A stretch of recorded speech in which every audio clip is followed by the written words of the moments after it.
You went ahead and did it. Sorry. It's a team effort here, the Watershed Festival. Oh, and now we got everybody here. All right, well, we should get started given that it is 2:03. So I would like to welcome all of you here to this Watershed panel today. I am Colleen Renihan, as you can see here on the Zoom screen. I'm a musicologist and a mezzo-soprano, and I'm a faculty member at Queen's University. And I have been a symposium director for the Watershed Festival since its inception a few years ago. I am wearing a white colored shirt, thick black rimmed glasses, and my dark blonde hair is styled in a bob today. And I am joining from Kingston, Ontario, which is on the traditional lands of the Anishinaabe and Haudenosaunee peoples. And we're really grateful for all of our work at Queen's, but certainly through the Watershed Festival to have this opportunity to learn and play on these lands. I did want to let everyone know that we are recording this session, and we will make this session available to folks through our website for the next 2 weeks, after which it will be taken down and preserved for archival purposes. I also wanted to invite everyone to feel free to turn on Zoom captions if that's something that you'd like to make use of. And we would like to make this as participatory as possible. So if feel free throughout the panel today to pop questions or comments or reactions or anything in the chat, and we can try to have a conversation in that way as well, just to allow for different ways of engaging today.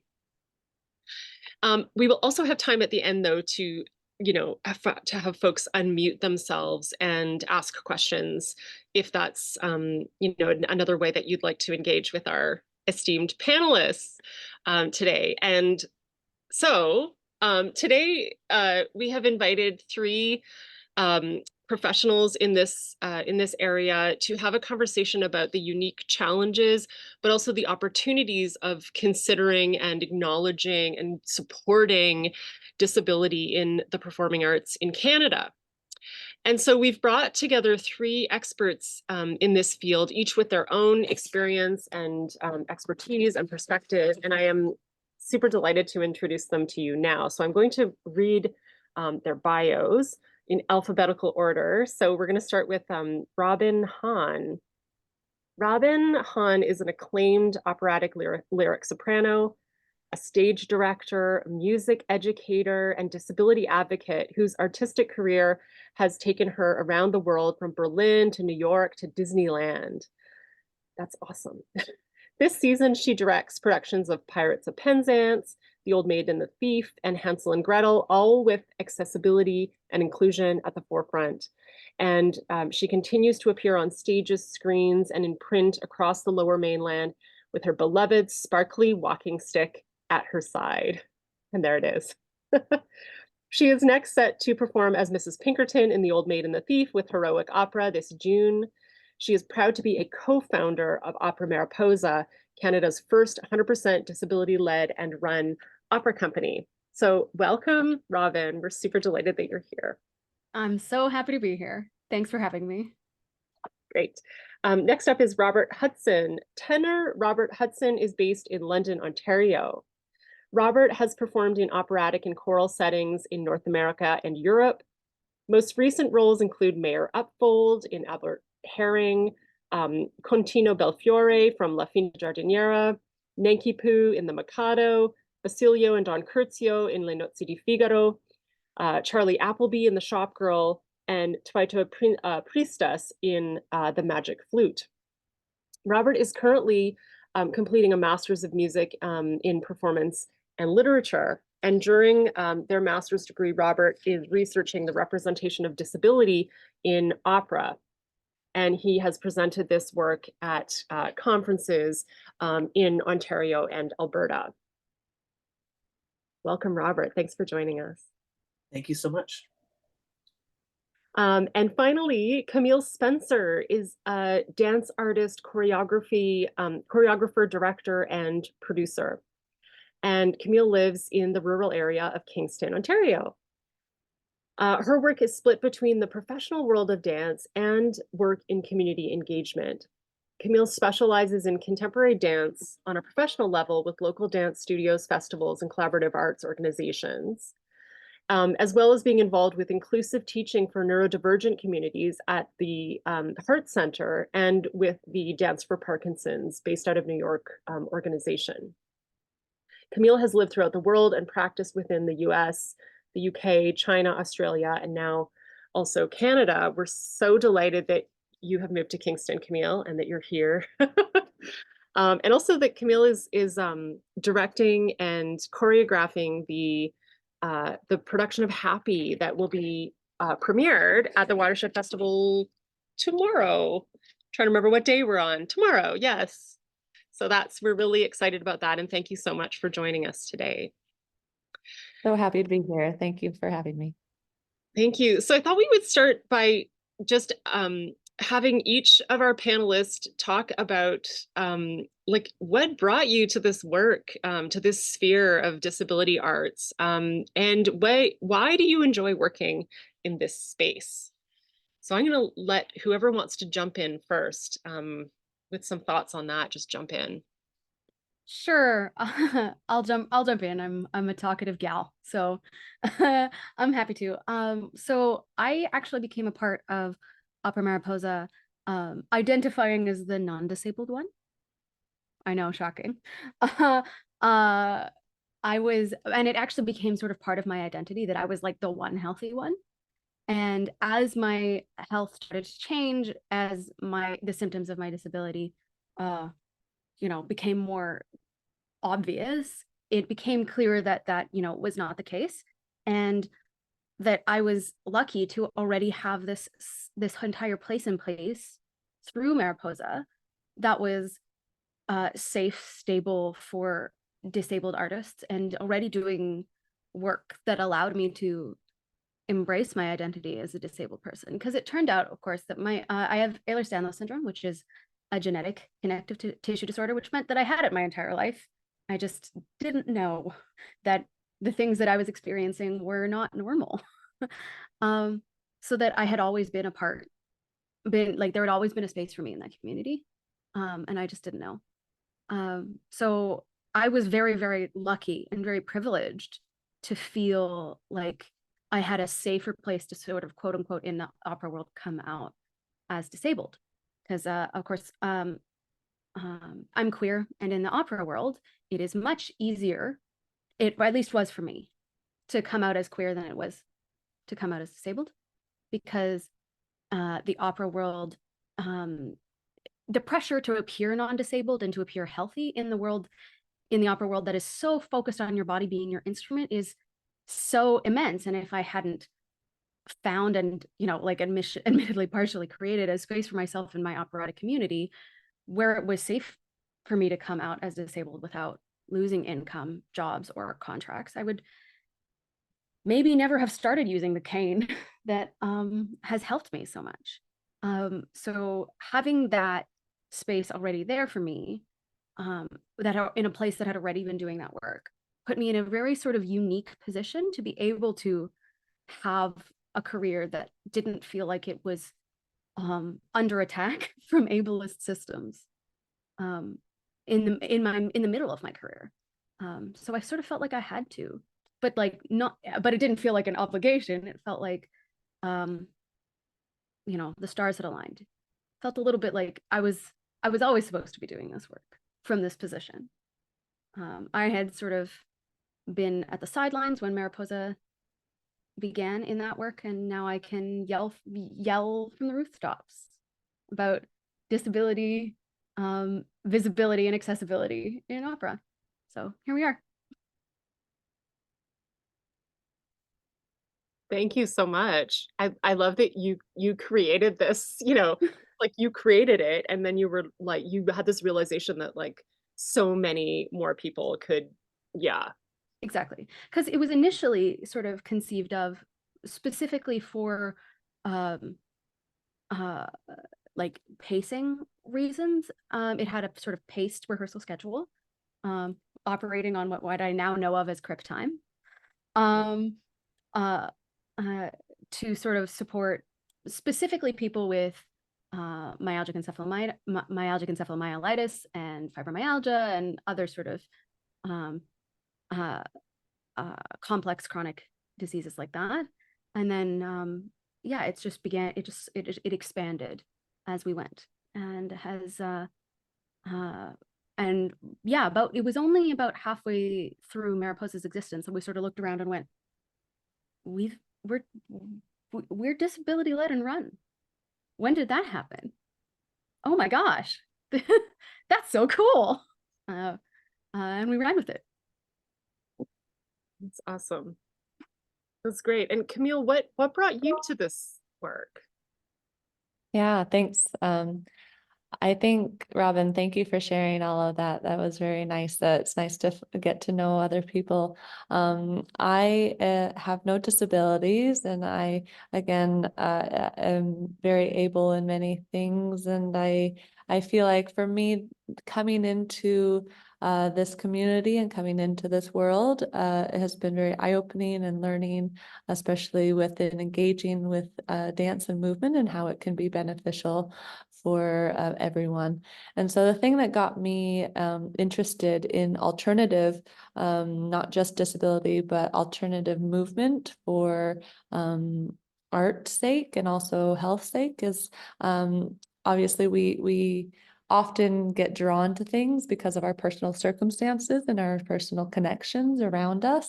And so certain family members were struggling with disability and with genetic disorders and everything, which then made me kind of think about how can my skill set then be attuned to better help the people around me, in which case I was in Australia, and there was a training program for the Dance for Parkinson's training that the Mark Morris Company holds in New York. And now they provide that training throughout the entire world.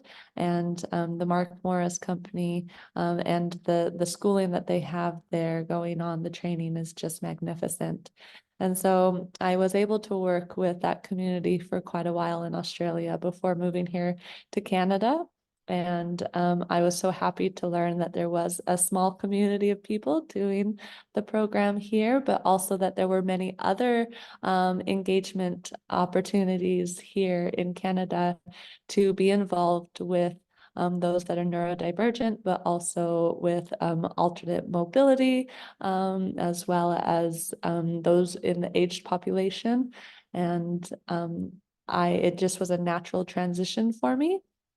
So the Heart Center, who I'm working with right now, is a art center for adults with disability who are on the neurodivergent mixed ability range. And so I've been there for the last 3 years, and really just providing fun, engaging movement practices and movement classes, but each one of those movement classes have just led into creating something. So I'm not a teacher, really, I found. I'm more of a facilitator, a guider, guiding them through the creation of an experience.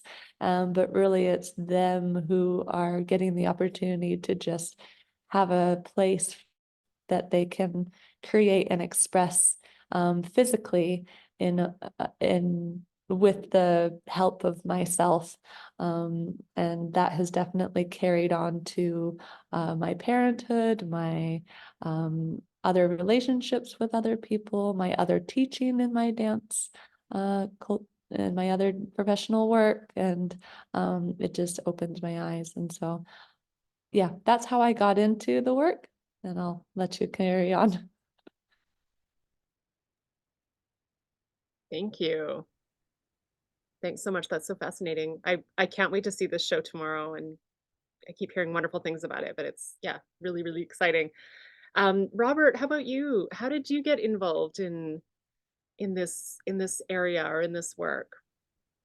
So in the fall of 2021, it's only been a few years now, but I was suddenly diagnosed with kidney failure. This was a do not pass, this was go straight on dialysis, do not pass go. And afterwards, it was a sudden change over the course of a weekend, from not knowing I had kidney failure to told I would be on dialysis the rest of my life for a transplant. And so definitely it was a big adjustment, and music was the best way to keep myself grounded. I probably shouldn't have done this, but I did a Messiah at the end of less than a month after being diagnosed, and definitely wish I had the mobility aids that I do now when performing that. But yeah, music was such a big thing, and it helped me continue and a sense of normalcy in my life. And what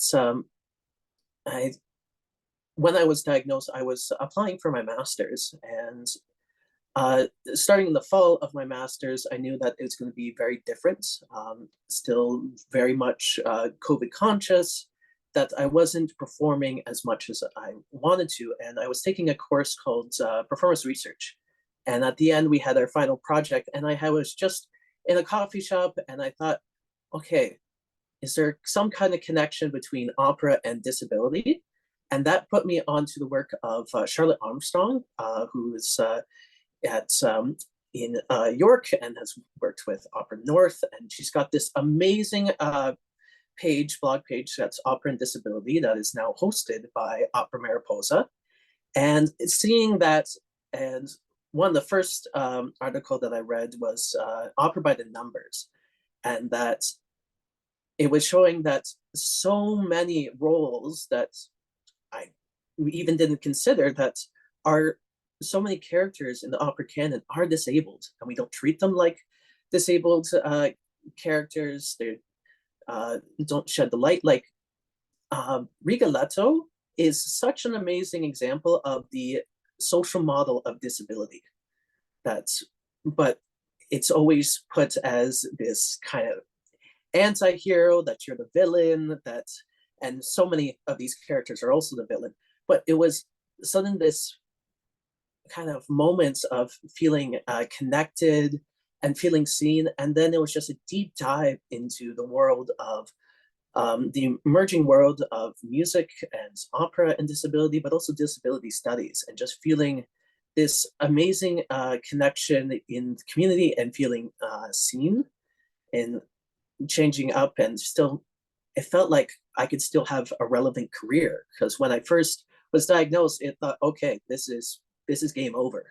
One, I'm going to be stuck to a dialysis. I'm going to be stuck to this in this one city. I'm not going to have the energy to perform. But yeah, seeing and accommodations, mobility aids, taking time, not definitely spoon theory. I love the spoons theory. It was an amazing way to again, trying to regulate myself, and trying to figure out how much energy to spend. And yeah, at university, I had very supportive faculty and colleagues, such as Adam Bell, who was just named research chair, and was very encouraging of this work. And yeah, it was just an amazing experience, and kind of dived into the deep ends with it, and just feeling like one talking the talk and now walking the walk. In the beginning of March, I was able to perform my first opera since one pre-COVID, and also seeing diagnosis, and it was in Albert Herring. The director was great in making sure that the space was as COVID conscious as possible. That's that's very good and easy of saying, okay, I just need to make sure that either I can sit or I can have my cane, I can lean on that. And because 1930s, when is a cane not something that you would see regularly for especially a character like the mayor, who was probably on the older side. And one in England that's, oh, the amounts of characters that could have been injuries from the war. For backstory, mine was that arthritis from all the weather. That was in my characterization of it. And yeah, it was a wonderful thing to be back on there and being able to walk the walk and talk the talk.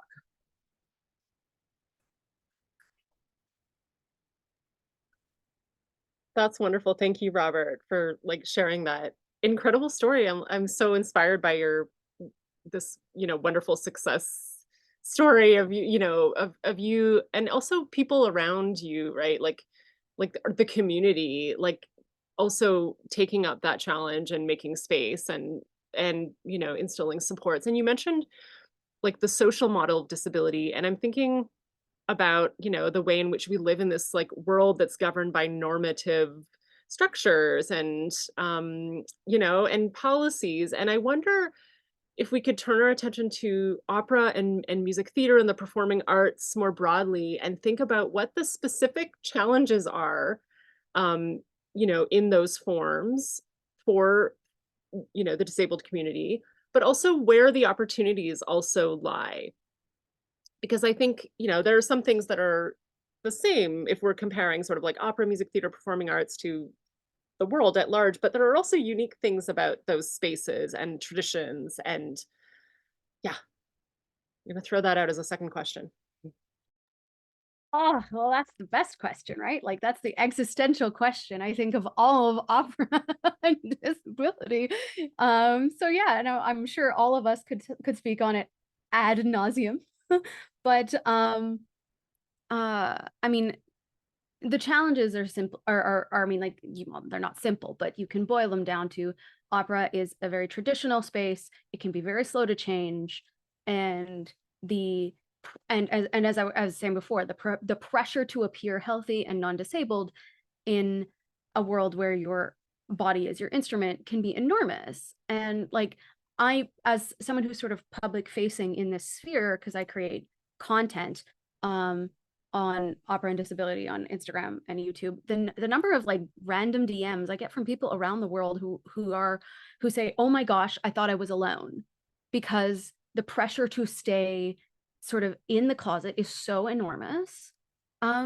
It's like it's actually like just the sheer volume of stories is sort of moving, because I think there is a myth that opera is so rarefied and then disability is so rarefied, neither of which are true, that there can't be much at the intersection between these two things. But there are 8 billion of us on this planet. There are tons of us. And the reality that the opera world I think does not want to face is that we are already here. We are already making wonderful, joyful, brilliantly disabled art.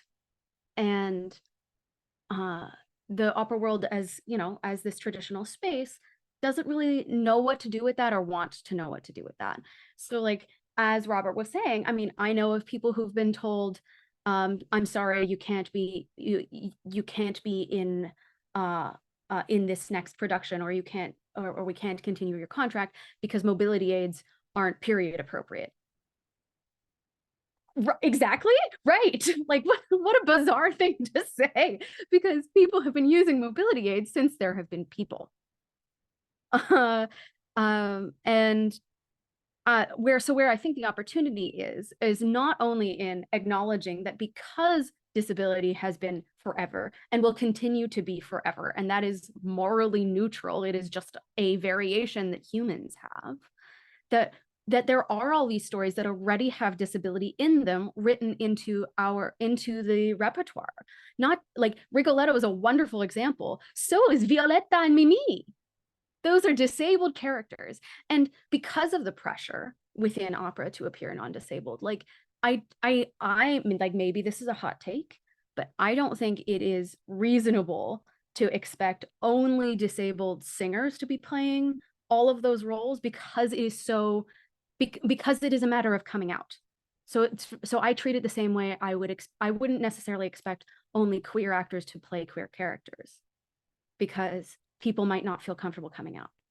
What I do expect is us honestly working with the disabled community to tell these stories, to acknowledge that they're disabled stories, and to come at them from that way. And I think that's how we get really cool, wonderful, connecting opera today. Fundamentally, opera spends so much time and energy in forums and in big think tanks talking to each other about how do we keep opera alive, because opera is dying. And I mean, I've said this in my YouTube videos for those who've seen it. I think the answer is really, really obvious and really, really clear. Opera is not accessible. And if you make opera accessible in every sense of the word, and not that is not just disability accessibility. I'm talking about accessible in terms of price. I'm talking about the stories feeling accessible to audiences. I'm talking about really connecting with the people who are in your audience today and not the imaginary people who would have been in your audiences in the past. If you do that, if you prioritize making opera accessible truly, you keep opera alive. That is how we future-proof opera. And like, when you put it that way, it's not even that hard. I got sucked into your answer there, Robin. If Colleen, you say I had an answer, but then I got sucked into Robin's. Will you ask that question again? Because I now got sidetracked. No worries. It was, what are the like challenges of working in the performing arts in whatever art form that you work in, where disability is concerned, and then what are the opportunities like at the same time? Yeah, okay. Thank you. Amen to you, Robin. Obviously my perspective is coming from a non-performer. I'm not the one on the stage, and I'm not the one, but I'm the one trying to guide and to help the audience realize that there is more that can be given in a theater setting, more engagement through accessibility and through connection, that usually actually when we are making the theater an inclusive and accessible space, we are actually adding more ways of connecting to people. And so that's been what has been so empowering about this performance that we're going to be doing tomorrow, and it's called Happy. I just thought I'd show this right here. It's called Happy. And the thing that we've been discovering, that also the theater here has also been discovering, is that we have tried to add at least 2 points at which any audience member or engagement member can engage with that certain piece that's going on stage, whether it's hearing something, whether it's seeing something, whether it's feeling something, whether it's interacting with something, whether it's, so it's where we have lots of elements going on between sign language, and we have audio description, we have private audio description from backstage, which the theater here figured out in an alternative way, but then thought about a way that maybe they could purchase some headsets that those that are blind can engage with what's going on with with somebody speaking in the background on top of what's going on the stage, but as well as those can be perceived as challenges, but they also can be perceived as opportunities, which I really want to try and integrate more into my other works, which is really nice, because I think, yeah, what working with the people that I've worked with has showed me that is that just the traditional dance, whether it be ballet or contemporary, or even the dance within the opera setting, which can be a very strong tie, can reach more people through adding those accessible components onto the dance. The thing that makes, I feel like, and I'm speaking from the dance perspective, even though I know dance, I feel like dance and opera are can be very connected and have integral parts, because they're very expressive in many ways, and they just are, they have to live together in order for them that opera to feel moment. And I'd be interested to hear how you integrate movement into opera another time. But anyway, the thing that dance can do for those that are not verbal but can make beautiful sounds, is that they can be very expressive through their bodies. And that's something that we're trying to showcase in this opera inspired show. The number one critique that I've or I guess question I've gotten regarding our show is, oh, it's opera inspired, so therefore I'm just going to hear singing the whole time. And it's like, no, actually it's singing while embracing operatic music and compositions and ensemble moments with this very expressive dance that is accompanied with it. And so it's been very exciting for us at Heart to explore and to engage not only those that can sing, but also those that can express those same emotions through their body, through alternative movement methods. And so that has been an amazing way to engage without having it seem like a disadvantage.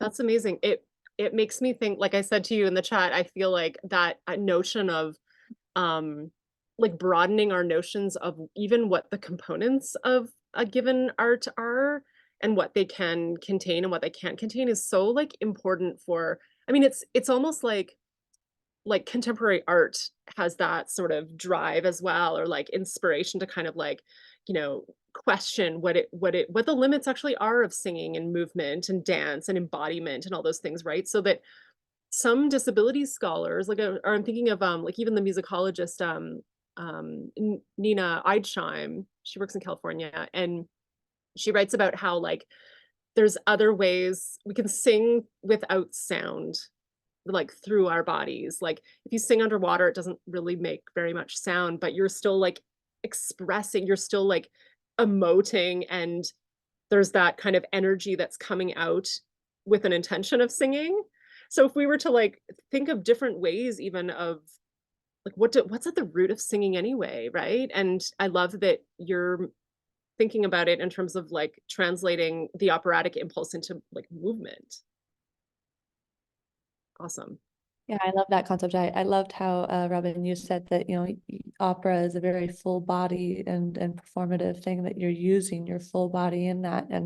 And if I could sing, then I would love to sing while I move. But it is that same feeling, I feel like, that I hope translates through our show. It's totally true. The dancer to opera singer pipeline is strong. And I think it's because the whole body experience is something we can relate. I was a dancer. I danced very seriously for a very long time. In fact, in my bio, where I say that my career took me to Disneyland, I wasn't singing, I was dancing. And yeah, like as someone who has spent a lot of time very seriously in both, yeah, like the appeal is this whole body experience. And sure, my experience of my body now, as I understand it to be disabled, and as it has like different capabilities, and yes, more limited capabilities, that doesn't mean that it's not as fulsome an expression, not as whole an expression of art. And I do agree. It was Dean who said in the chat, yeah, we really need to broaden the definition of opera. The narrow definitions that we have, the narrow definitions that say that this is the way to do opera. You went to a school for this long, and then you went to a YAP, and then you traveled to this country, and like those in and of itself, those structures are some of these limitations that I think are what are how we end up with this idea that opera is dying. Because opening those up is what keeps opera alive and what keeps it interesting. Those structures are inherently, as well as many other things, they're inherently ableist, right? And if we open up our definitions of what it is to make opera, we make cool, new, vital art that responds to the communities that it's interacting with today, not just to the traditions in which they were created. Because opera is not the type of art that exists in a vacuum. It exists to be created by and for people today. It is created and recreated and made new every time. That's the beauty of performance art. It cannot exist just in the context in which it was made. So I think the impulse to make it new and make it and think of it in different ways and to expand its definition is only the right one. And going off of that, I really want to quote Robin. She often uses this quote that opera is an art form steeped in tradition, and we have to let go of that tradition. And opera, musical theater is doing this so much better than opera. Opera, we're having to drag it into the 21st century, like by skin of the teeth, that it's just trying to claw back into the old style of Park and Bark, of, okay, here's my aria, I stand center stage, I sing, I sound wonderful, okay, now I go back and I go stand by the gazebo or something. And that's the extent of the movement. And even then, there's still this fight between the old guard, that's how you do opera, and then trying to get into movements. When talking, what Camille had the amazing talk about the full body movements, and the talk about changing a definition of sounds and what opera is. I'm thinking about recent productions of musical theater of deaf performances of like something like Rent. And for that to happen in opera, that would be considered wildly like avant-garde. Ooh, we've never done something like that. People not singing. And it would just shock these traditionalists. And again, we're just so steeped in tradition and class and ableism that trying to move away from that is how we survive. Amazing. I can't remember the name of the artist at the moment, but they suggested that we should be treating opera more like jazz, that it should be always kind of changing. It should be that this improvisational kind of feeling, not just to the music, but to the movement. It should feel natural on stage, because even though that we might in our day-to-day life have an idea, okay, I'm going to go here, you're never going to go there the exact same way. But in opera, for some reason, we always have the idea, okay, we're going to curve up stage and we're going to go there, and always looking out to the audience so they can hear us. And yeah, it just often gets stuck in this way. But if you could look back even to how historically opera was performed, opera was such a improvisational idea with looking at ornamentation and that kind of stuff, that it just gives that more the freedom that it is the art form that it truly is. The idea of opera is, I've heard it done amazingly well, that opera is all about empathy. And what better way for inclusion in it is an art form that is steeped in empathy. You're supposed to empathize with the character no matter what they look like on stage. And again, musical theater is doing a better job of this, of having people with more visible disabilities on stage. I think back to, I think it was 06 or 09, there was a production of Barbara Seville at Covent Garden Market. Joyce DiDonato was playing Rosina. And what happened is, at the end of Act 1, she tripped going off stage and she broke her foot. And for the rest of the performance, she was in a wheelchair and had this bright neon pink cast to go with the costume. It looked amazing, but that was almost 20 years ago. And still someone that uses a mobility aid like a wheelchair every day would have a challenge getting even an audition, let alone being on the main stage. And why is that? That even though that in this production, there was a raked stage, which for some reason was necessary to the plot, I don't know. But there was very little that they needed to do to change up the staging. There was one scene that Joyce couldn't do with her wheelchair. So what she had was get the character of Berta on stage, and instead of destroying the room out of anger, she just told Berta, okay, destroy that, destroy that. But it was very much in the character of Rosina.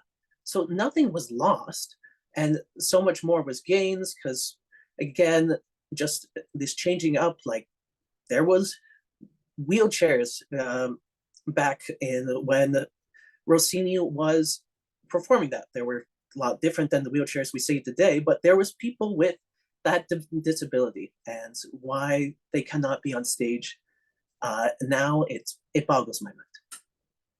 I agree. Like, I mean, most people who love opera, who love experiencing opera, there's some aspect of nostalgia to that, right? It is a very sort of nostalgic art form. I think of that as a huge Disney fan. Like, the reason I'm a Disney fan is nostalgia. I experienced all of this when I was young, and it means something to me. And that's often true for our audiences as well. So like, I get the instinct to hold on to, for dear life, to the experience you had as a child. But it's not going to go away just because you let a person with mobility aid on the stage. It's not going to go away because you're hiring like a trans actor. It's not going to go away because we're going to do this online now for COVID conscious, except for immuno-inclusivity reasons. None of that destroys the thing that people are afraid of losing. And that's, I think, a key part of the messaging that I really like personally strive to bring to people, is that what you love will not be lost. In fact, this is how we keep it real and alive and relevant for today's audiences. This is how you get it for the rest of your life. And it's cooler that way. Everyone benefits when things are more accessible. Yeah. Well, yeah, and it's like, it's a community win, right? Like, something that I always think about with opera and music theater is like, in any collaborative performance, is this opportunity for like we're performing community, and we can perform community care. I've been thinking about care ethics, and like, there's this, we uphold one another and support one another in this kind of performance that, right, like, involves a whole community of people. And it also involves like seeing each person for who they are, and like allowing them to be, fully authentic as their full, real selves. We talked about this last night in this when we watched Rosemary Thompson's documentary as well about about her ADHD diagnosis and what that means. And Liam Carey is here, who was also talking about his story as well. And it's like, you want to be able to show up as your full self when you're an artist, and to have a community that supports you and can help make that happen is amazing. And it's possible in a place like opera or dance or or music theater, because there's a bunch of people around the space that can also help with supports. So yeah. I think sorry, I could literally talk about this forever. Great. I think one of the things that makes opera and dance so powerful is how sort of unlimited a self-expression it is.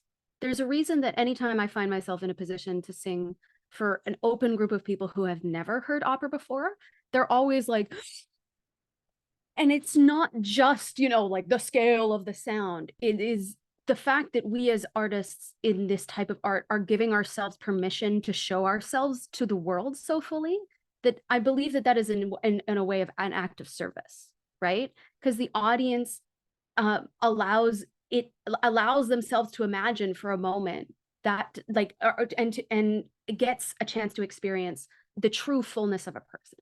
And if that is the basis of our art form, how can we not embrace the true fullness of each artist involved?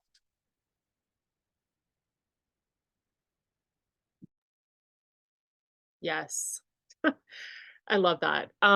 This is an amazing conversation. And I wonder if I'm just looking at the time here and I want to think about um, this question of like, what are the steps that could be taken? Like, what are, you know, some tips or suggestions or like reforms or prompts that you would offer to artists in order to, you know, help them make their work more accessible and more inclusive? Camille. I had a thought, and something that's been very powerful through this experience is rich collaborations. And so my co-director, who is home resting at the moment, but she wrote all of the music and is singing the music and composed the music for our show. But she is blind. And so this collaboration and allowing our strengths to benefit each other and to aid each other has been very rich in this process, as well as the ability for her to just have her perspective opened as well as my perspective opened about what is possible when we have rich collaborations between different people. And so I think for me, I definitely want to reach beyond my little bubble of people and try and again maybe get into that more what I might feel as uncomfortableness, but is actually something that is very rewarding and open-minded and accepting. And so that is where that thought went. But I think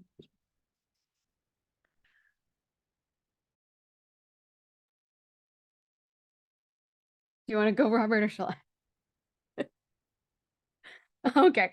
I mean, I have one sort of core one that I'd like to share with the operatic world writ large. And that, I mean, because a lot of accessibility measures can seem really daunting and really scary. And like, they're not, but they're fine and wonderful. And it turns out actually make your art better. But all that aside, I get that this is a big conversation that can intimidate a lot of people. So I want to share something that's really, really easy, and that is masking. It is so easy to wear more masks, and that in and of itself makes your space more accessible for more artists and for more audiences, because the number of people that you are leaving out of your space because they're immunocompromised, because they're at risk, is truly enormous. That you'll not just due to COVID, in fact, but also due to that, because it's still going strong. And it's like, where is the nearest mask to you? Because it's not far. And we imagine that opera is unsingable with a mask on. Well, I tell you right now that all 3 shows that I'm currently rehearsing are rehearsing fully with masks on. And if there are places where the singers, because like some singers, I've worked with singers with like major asthma, and they're like, maybe I can't actually sing this part with a mask on. Well, then we change the rehearsal schedule a little bit. We give them a little bit more space, and they take a lot of tests before they take it off for their big aria, and they put it back on afterwards. Do you know how easy it is to make a really high quality HEPA air filter? To make one, it is astonishingly easy. You can make it with the crap that's in your garage. And if you don't want to make one with the crap that's in your garage, You can get them real easily on Amazon. In fact, I have a little portable clip-on one that I add to my purse. Like the level at which it is easy to make your space more immuno-accessible like that. And yet the opera world, again, so you have one, yes. I yell about it on Instagram all the time. Everybody I know has one now. And they're in cute little colors too, so you can match your outfit. I want to go back to normal without recognizing that opera involves, blowing out air. Like, and that it is truly that easy to be that much more inclusive. Like, it's a step everyone can take today. And it shows so much. Just for those people who are left out of our community because of COVID, to see members of our community engaging with each other in masks on Instagram is enormous. Just to see themselves represented in masked people. The enormity of that is something that I think non-COVID conscious spaces don't understand truly. There you go. I think in many things we think things are a lot harder than what they should be and are. And I think that is the block that we put in our development or in our work or in our excuses to develop new things. And so I think that point can be carried on to many other things. We had a circumstance of where it was, well, why can't you verbally describe out loud to the entire audience what is happening on stage when they're dancing? Like, why can't you say the leg is being lifted up as high as it can go, and adding these alternative things. And I think that's a very good conscious thing that we should all be aware of, that is simple. And I think we over dramatize since we're not dramatic at all. Oh, never. We've never been known to be drama queens. What are you talking about? We're not a drama people. But yeah, we tend to over think how simple things can be. And going off of that, I just want to do a shout out to Essential Opera.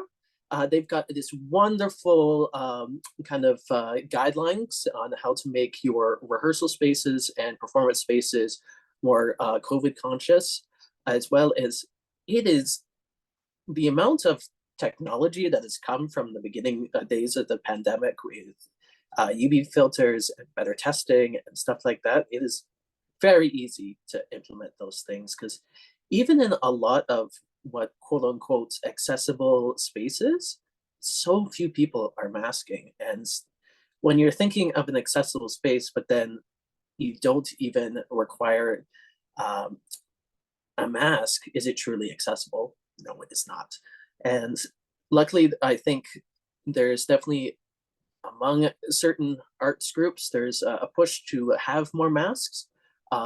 There's a wonderful Instagram accounts called COVID Space Toronto, and all the amazing events that are happening that are masked, and it keeps on growing. And like those spaces are there, and yeah, it's just we got used to it in lockdown, and this all of a sudden this kind of politicalization of masks, which one, for myself, I've never gotten COVID, and I'm immunocompromised because I wear a mask all the time. And people still will, luckily will, for the most part, are pretty nonchalant about it, and it's just someone that's still masking. And it's, yeah, something easily done to provide N95s at an event. Just, here you go, go sip. Yeah.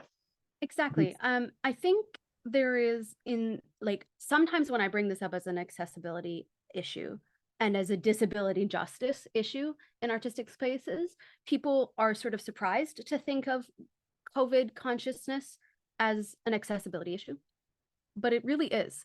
And as soon as they think about it in that context, they go, oh yeah, that does affect disabled people. That is an access issue, but it's not a way we imagine it. I think in a lot of situations, and again, I think we sort of run into the sort of emotional reaction of, but I was so happy when I could take my mask off. But fundamentally, the world is a better place and a more equitable place and a more accessible place if you just put your mask on. It truly is an access issue, and it's one of the easiest ones to do. Oh, yeah. Thank you. Thanks for all of that. Those are great like takeaways for us all. And as I said in the chat, we have some time for questions in case anyone would like to ask a question of one of our panelists, or like share some insight from their own experience or a story. Dean Bury. Hi, everybody. Thank you so much for this.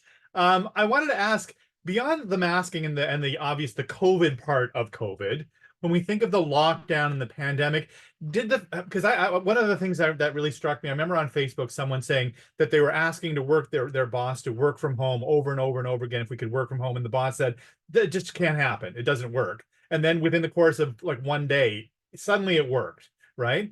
So beyond like I say, the actual disease of COVID, did you find that the practices that were kind of brought down because of the lockdown, did it make it easier or harder to change the way you do things normally, as far as asking different accommodations, or of that kind of thing as well? Did the pandemic and the lockdown make it maybe easier to address some of the challenges that you found existed before in disability arts? For me, yes. And in fact, I found a lot of non-disabled artists and people who at that time were coming to me because I had been doing a lot of these things before COVID. My voice studio is entirely online and has been since 2017. So people thought that you can't possibly teach singing online. You're not going to get it. And then of course, COVID rolls around and they're like, yeah, we're missing some stuff, but like, it's fine.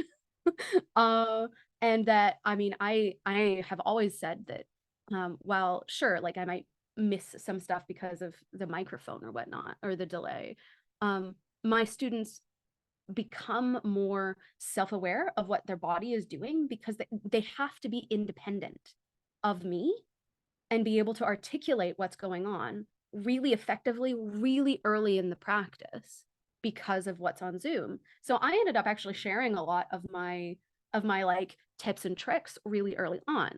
But at the same time, the speed, the rapidity with which people wanted to drop it, with which they wanted to go, they're like, oh, that was nice, let's go back to normal now, without really sifting through the things they've learned and going, well, what actually is better? What actually can now be part of my practice?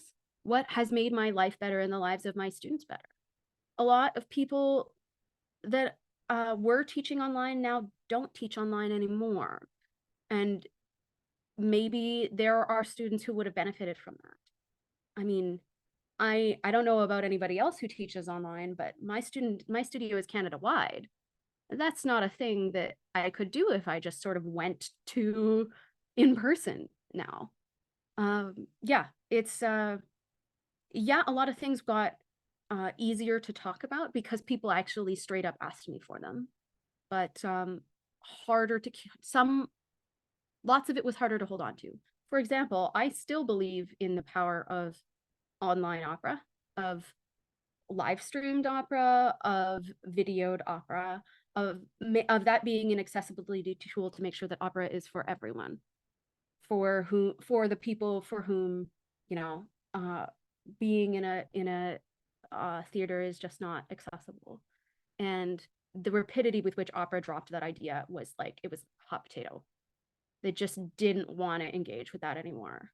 But and like, sure, during the pandemic when we were just figuring it out, was everything that we made online, you know, the best work ever? But that's the nature of growing pains, right? Like, if we kept exploring that, if we kept finding new ways to make it, like, it just doesn't take that long. We as an operatic community are brilliant. Like, we can make this really work, you guys. And yet I find the appetite's now lacking. Don't know if that answers your question.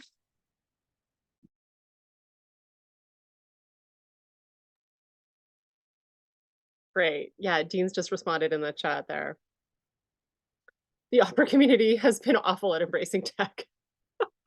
But here we are on Zoom, right? We're making it happen. So this is a step in the right We're direction. the smart ones. Yeah. Bonus points here. Did anyone else have a question or anything? Or I should ask our panelists too, is there anything else you wanted to add at this point?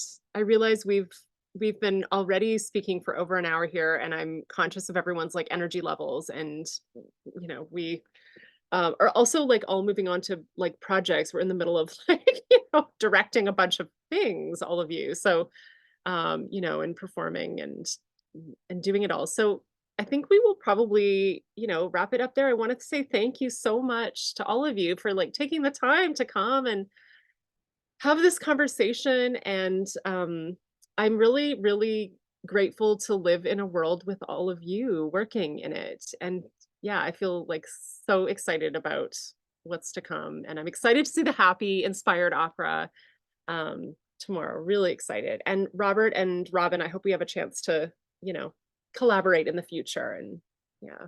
That would be amazing. I mean, as I said, you know, like the opera world is slow to appraise tech, but we are, we're doing it. I also just, you know, like I want to do a little bit of a shameless plug before we go. Yes. If you all are okay with that.